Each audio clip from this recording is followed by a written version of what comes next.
What it do? Reproducing Anatomy by The Devil Wears Prada.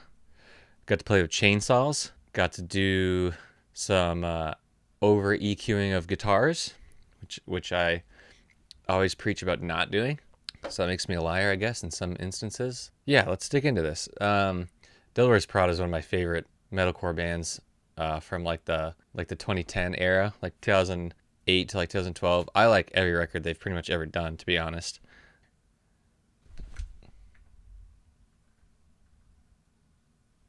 Dude, I think I hit that. I think I caught that fly on camera. Badass. Okay, so the Zombie EP was one of the most popular Devil Wears Prada records, and I think it's because it's so cinematic. And they're a Midwest band. I grew up in Indiana, so there's all these things sprinkled throughout this record that just sound Midwesty. They sound like Halloween. There's just like, there's the chainsaw at the beginning of Anatomy. There's rain and thunder and stuff throughout the record. There's like gunshots and like bullet casings hitting the ground. There's like, with the chainsaw, it's like small motors and stuff. It was just like immersive, I guess, and just so theatrical. But yeah, one of my favorite records ever. I wanted to redo this song because I thought it'd be fun to go rent a chainsaw and try and record it and do the intro over again. So I did get some videos of that process, and I'll show you what it sounds like real quick.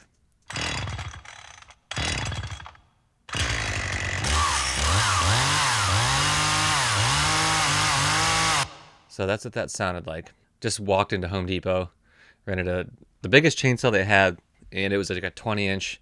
I don't know how big the motor was, but I wasn't getting like the subby low end out of it like they got on the record. And I thought maybe I picked the wrong mic. I used this guy, and I tried to record it as close as I could so that I could try and get as much low end as I could, but I really just needed the bigger chainsaw. I looked this up. The Steel 391. That's what I wish I had. We had these when I landscaped back when I was like 20. This thing was that was it. They never let me touch it because that's probably too much of a liability, which is crazy because they had like this trailer that would just be like stuffed full of like brush and trees and branches and crap, and they would take the chainsaw in there and just hack away at it to basically like push it further down. And the dude that was in there, be in there with like a cigarette dangling out of his mouth, and he'd be cutting this stuff and like falling over. I'm just like, brother, you're gonna lose a limb. But anyways, yeah, I wish I had that chainsaw. So all right, we're gonna try this again. Lowe's does not rent tools, so we're gonna get the chainsaw from.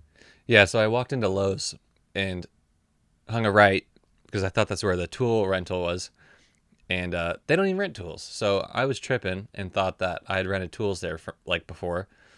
I guess I've always gotten them from Home Depot. Home Depot.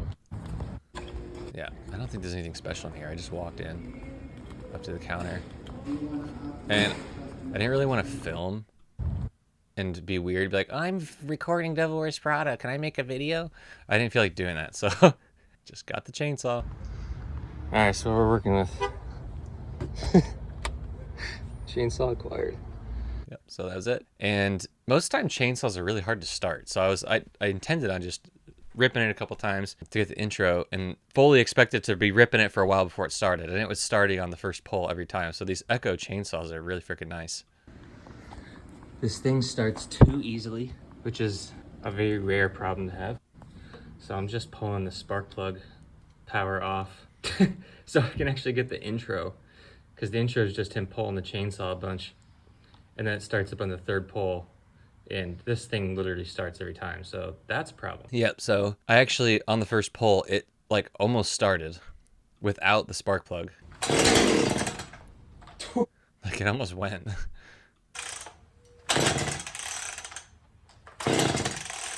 Got some of those. I think I did it a little bit closer this time.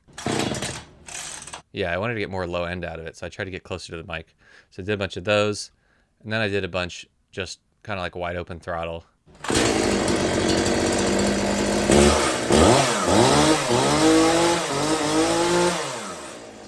Dropped those in, lined them up on my laptop to make sure I had everything I was going to need to do this. And then I returned the saw, came back down here and put this all together. I did a bunch of like EQing and stuff to try and like thicken it up the best I could. And I put like a room reverb on it to try and get it to sound like it was in a room.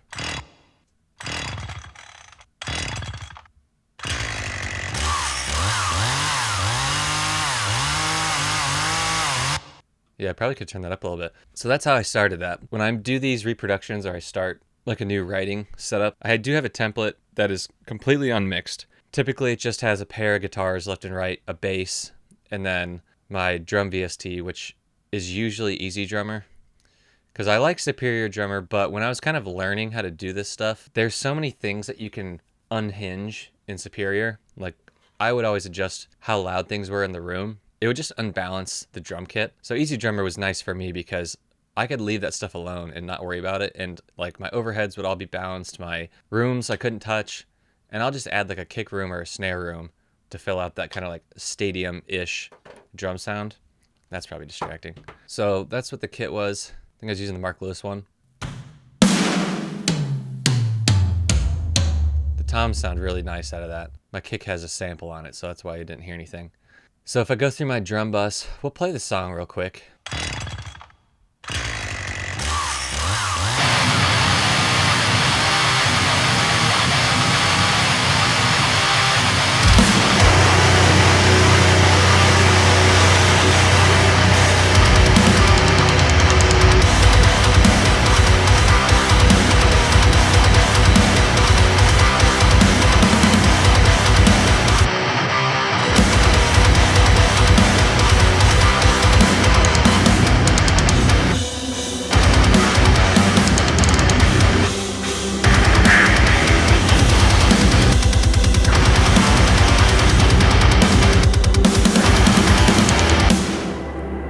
Guitar sounded a little dark in there. So we'll start the drums. When I'm starting with these writing setups, I will put all my drums to a bus, and I did compress them a little bit. I brightened them up just kind of like globally. Really all I'm trying to do here is just fit them into like more of like a pocket, I guess, like holding them together a little bit more. This added a bit of attack, I'd say.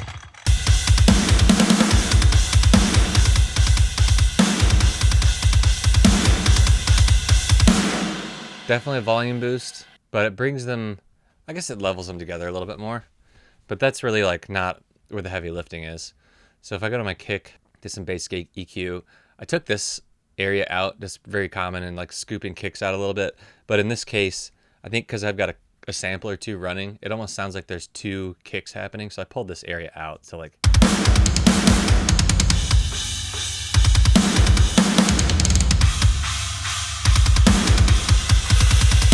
yeah, it's just a little congested. Add some little top end click to cut a little bit better.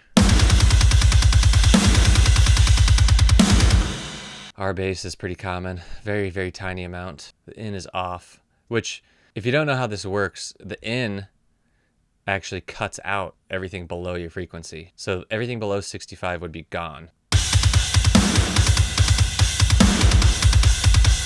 So I would still want to keep all that sub in there. I just wanted to boost that a little bit. And you will see me cut out subs quite a bit. Usually it's about 40. I have a pretty steep curve. I find that the more I get rid of subs, the cleaner I can make everything, and everything just sounds a little bit tighter. And I do that in a lot of different areas. So I'll go to my kick sample, which was just one of the Joey Sturgis ones for obvious reasons. This is actually from Lasso Lemert's drum pack, which is great. So those are nice. I did a little bit of brightening probably on here. That just went to the bottom. There she is. Brightened it. Added a lot of low end. Usually I don't do the shelf. Cut out subs there. This is a pretty forgiving filter. You can go pretty high before it starts really taking out low end. Always turn out the V gain because I don't want any like sizzling stuff when it's quiet.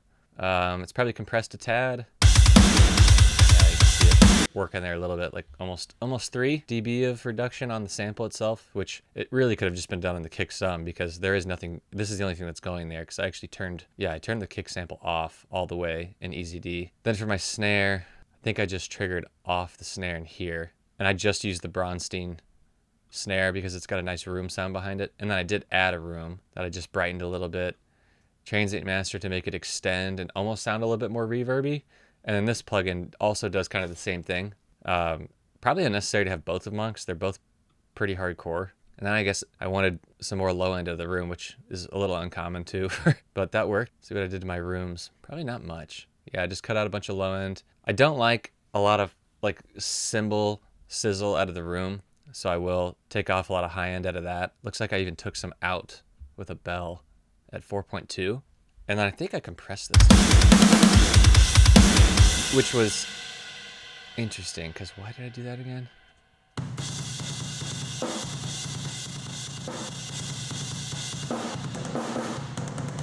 Yeah, I think with the slow attack, it just has a bit more pop. So I was just adding a little bit more like aggression to the drum transient. And then it looks like I did flip the phase. It was probably disagreeing with the cymbals or the other.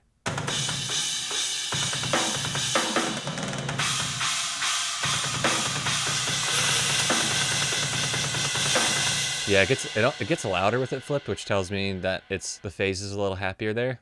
And then if I bring in my kick and my snare, it'll probably be a little bit more apparent.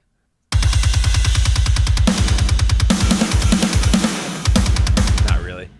The rooms are so quiet. In this case, really what I want the room track up there for is the cymbal rooms. Because cymbals, when they're just direct to me, they feel very 2D and kind of flat. And I like them to be pretty like top end heavy. Like they're just going to be sizzly and bright. And then the rooms kind of give them that depth. Now, we'll go to my cymbals, which again, I probably just did a bunch of brightening. Took out some nastiness.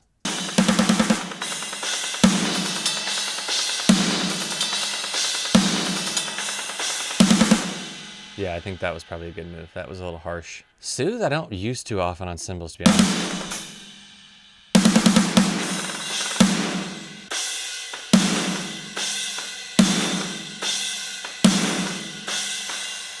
Pretty subtle to me. I'm not sure what's going on in this one. This EQ. That's all I'm doing. Mid bump. More ugliness out of there.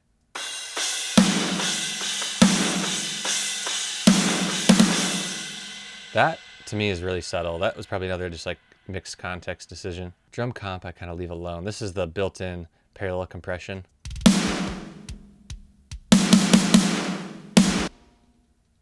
Yeah, I left it really low. I do that because typically I'm going to have my own parallel compression somewhere in here.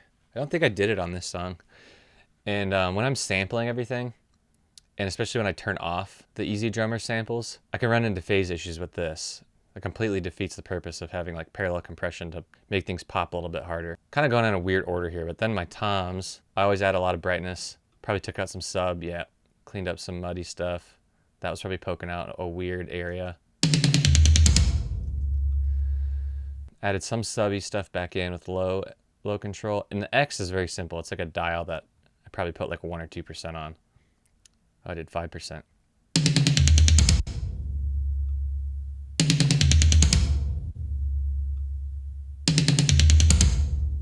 So yeah, just does something to the phase too that makes it just a little bit like punchier, I guess. Then I usually clip toms pretty hard because I want them to be loud, but I don't want them to be like pushing everything down like in my mix bus compressor. And the only reason I did standard clip was so I could actually see how flat they were getting. That one's distorting, you can hear it, but I left that way. Then guitars. So the intro riff is mono, so this is just the same take twice. And that's a different guitar tone from the rest of the song.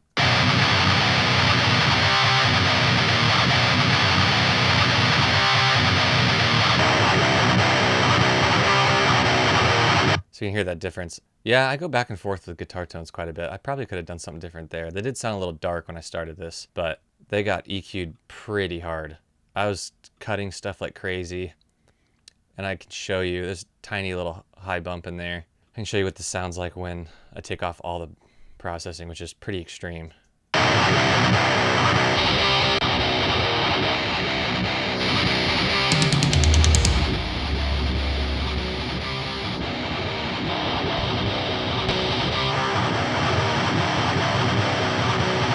So I cut this so hard. This probably could come up.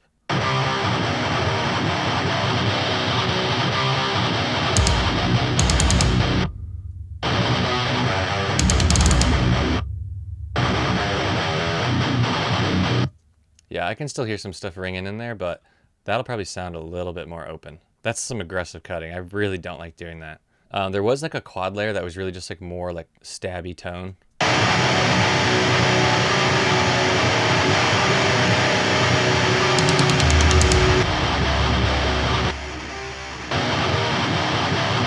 So yeah, it was really just for that intro portion where those two big chords come in.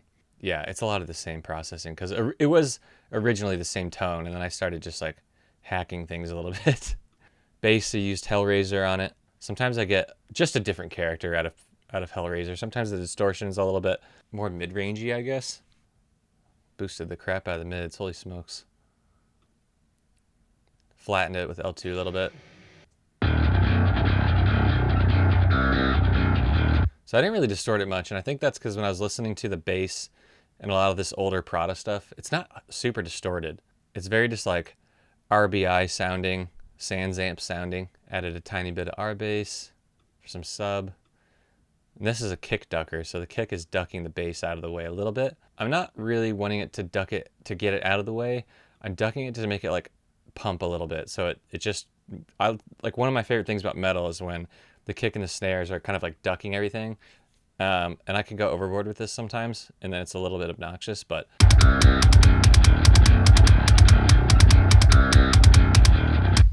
you know, I'll go down to 6 and 9 sometimes. It's just a little too aggressive. Probably a little bit more EQ, more crazy stuff. Taking out 2 ringing areas that were annoying.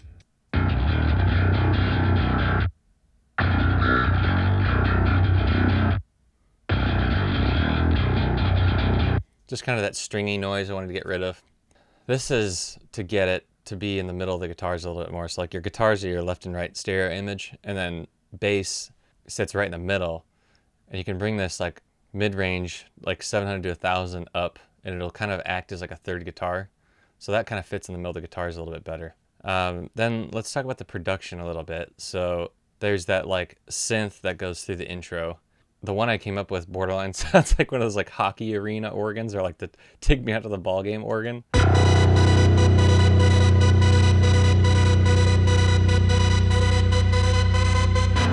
And as you can hear, there's a little like pitch bend up at the end, which I just do by, yeah, there's a pitch bend thing here. So like there's your velocity for all your notes in there. And in the pitch bend, you can take your marker and draw in where you want that to bend up. So that's what that is. But in the mix, it doesn't sound so corny, in my opinion.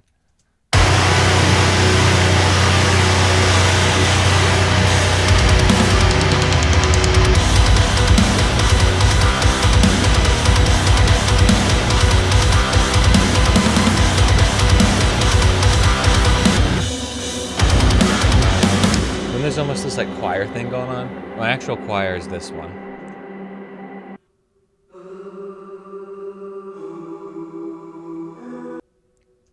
It's pretty buried. Yeah, I just use a basic stock like Cubase plugin for that. And then this choir is a little bit more ambient, and this Grenadier plugin is really crazy sounding. Let's see if I can.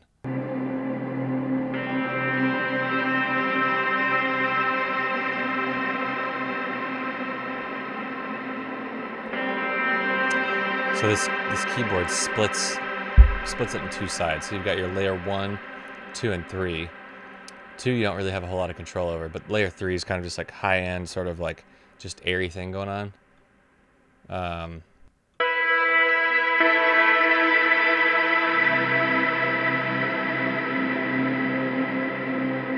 Then in the low end, you've got that like big ambient like soundscape. So it's a very useful plugin for creating just ambience and like a bit of lead stuff over it. So like as a song starter, this thing is amazing. This Cine sub, it's my cinematic sub. It's really just used once as a little riser. It comes in here somewhere. And that's just up in here.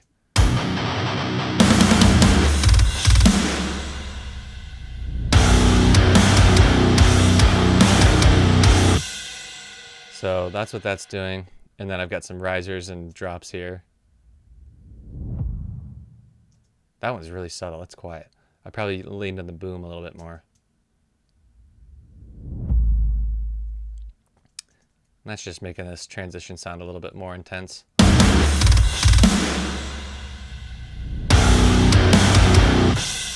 Probably gonna be difficult to hear on a phone, but here's what that is.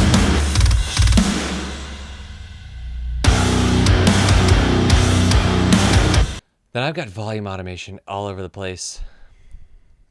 Bass comes up there. We'll get into this next one.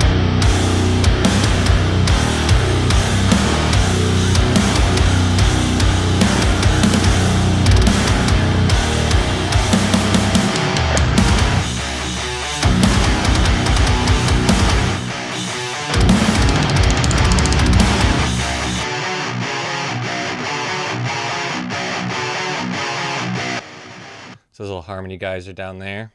What's this one?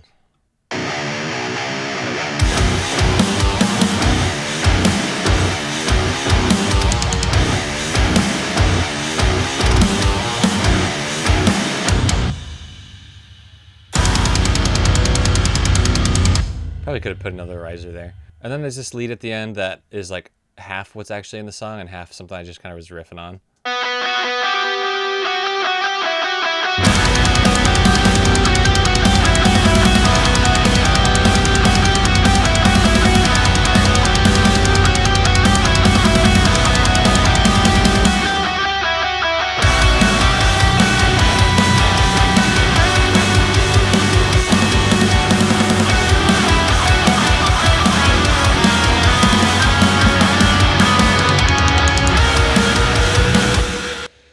So yeah, I was just kind of riffing on this part. Something I forgot to mention, I didn't MIDI the drums. So when I do these like reproductions, a lot of times I will redo a lot of the MIDI drums just because like I'm not a drummer, and so like it helps for me to see what bands do for fills and how they're writing this stuff. And this one I was just focused on just kind of getting the production done, and I actually got it from, I just Googled like, yeah, the MIDI drums for Anatomy, and this guy, Dylan Hegarty, had the files right here. So I'll link that in the description of the video. So that was really nice to just have all this done. None of it's really that humanized. I probably should go through and do all the velocities, but that's where that came from. And I just mapped it. I think by ear I switched some things around. I do have like a MIDI remapping tool that's really cool, and it works really well. Yeah, drum MIDI mapper, this guy, super nice. So like you can drop in your MIDI file, and like if the bands you're working with says like this is the like which VST, like OKW Architects or something, and I want to convert it to Easy D, like I can go here, find OKW Architects, for example, and I can switch this to Easy Drummer, and it's pretty damn close. Like some of the cymbals you might have to move around a little bit, but this is really cool. So it spits that MIDI out, then you can drop it in and use your drum VST of choice. So that's pretty cool. I don't think I used that on this one because it was so close to begin with. But yeah, I mean, that's pretty much it for the production. I think in my mix bus, I did some pretty like mild things. I clipped my drums a little bit so that they don't punch down my mix bus compressor too much. We'll go back and listen to that.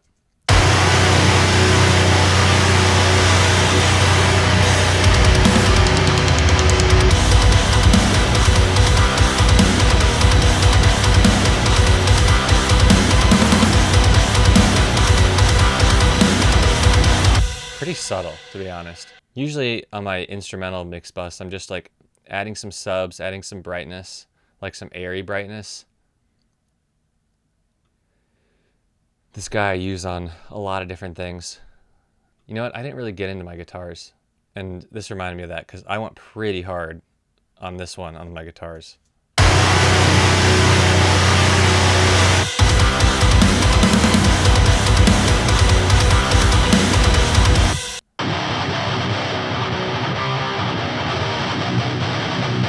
Yeah, that thing does a lot of heavy lifting and a lot of stuff. I'm kind of surprised I didn't put it on the rest of the cymbals have it. No? Yeah, usually a lot of my drums will get that. That might be why things are a little dark. Let's get into guitars a little more. Spectre's cool. This is like a saturation tool, but you can just pick certain areas. Like I'm not really trying to EQ this up. I just want it to be a little denser and thicker. So that's what I was doing there. Same thing with the high end. I just wanted a little bit more like thick, kind of grindy top end to it.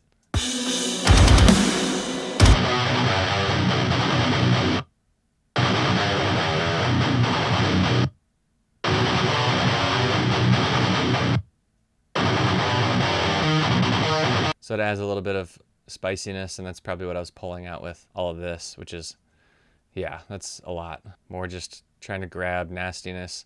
This is such overkill. If I was redoing this, typically what happens is I'll go through productions and I'll get all the way to the end, and then I'll start like taking some things back. Guitars is a really common one where I'll almost strip everything off and go back to the amp tone and try to find an amp tone that actually works with the song better. I think I was trying to match the album guitars a little bit more, so I was probably just like trying to EQ them to death to fit that instead of just finding an amp that fit it better, which knowing Sturgis, it was probably like Cali Diamond Plate, like the Mesa clone that's in the the Line 6 thing. Oh, geez, what's that called? I'm going to forget what that was. Like Pod Farm? Yeah. That's probably what he was using. So I probably could have found like a Mesa and a Mesa cab to do that. And then this guy's just doing a tiny bit of brightness. And a lot of like brightening is a challenge because you're trying to find things that'll open it up a little bit and make it airy without making it harsh. This plugin does a pretty good job, and the Pultec does a really good job at that. That's probably my new favorite way to get some air out of guitars. I'm always fighting that. I'm adding air, adding brightness, and then cutting it. I get lost in the sauce a little bit. Probably better to just go back and start the amp tone from scratch. I'll do that with bass quite a bit. Bass, I don't think this one was really that problematic, but I did EQ the crap out of it. We didn't touch the lead really.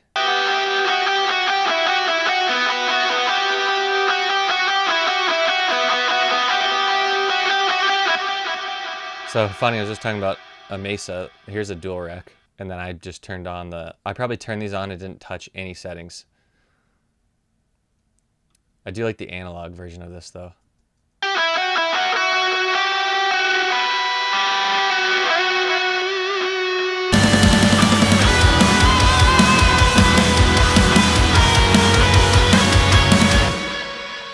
Yeah, the analog setting has a little bit more 3D-ness to it because the tails are just a little different. I couldn't tell you exactly what's going on, but I do like that setting a little bit more. And I think the last thing I would touch on here is the master, which is probably more more clipping and limiting. Pulled out a little nastiness there, a dB at like 4,600. This guy I don't throw on everything, but it thickens things up quite a bit.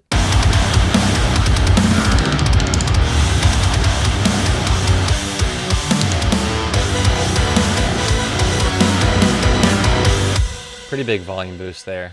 Those look linked. Bass alignment's the same. Yeah, I didn't touch it. This thing adds a lot of bass, so that gets turned down pretty often. I feel like a lot of people use that. You can take it or leave it sometimes. So that snare and those toms are getting cut quite a bit because I want to go into my limiter without a ton of peaks. And I went pretty mild on this one.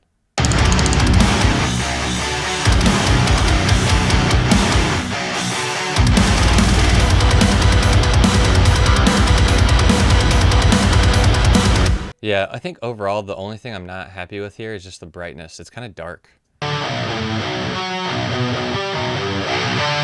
Oh, that's why. I had that off. That'll probably change things.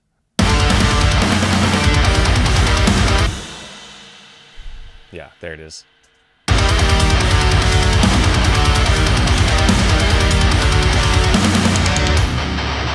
Man, I wish I had that going the whole video.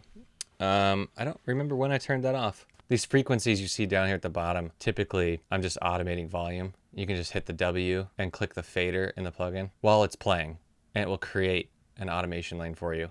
And I'll use that to gain things up and down because I still want my faders to be free. It's annoying when I'm working on a mix and I've got automation stuff put in because I do automate pretty early sometimes just for like cinematic effect of things or just putting the song together really. But I still want to be able to mix and move volumes around without having them locked. So frequency plugin, automate the EQ. Only downside of this is if I go like -24, that will not completely mute it.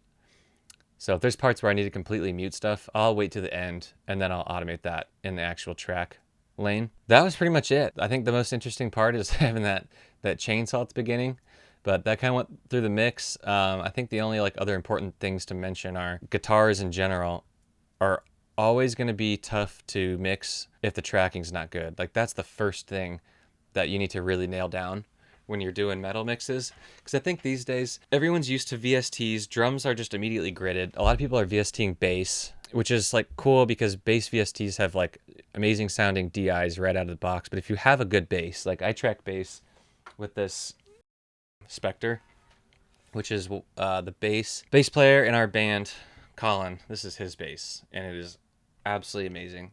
The thing sounds ridiculous. It sounds like a cheat code. The first time I started playing with this thing, I was floored.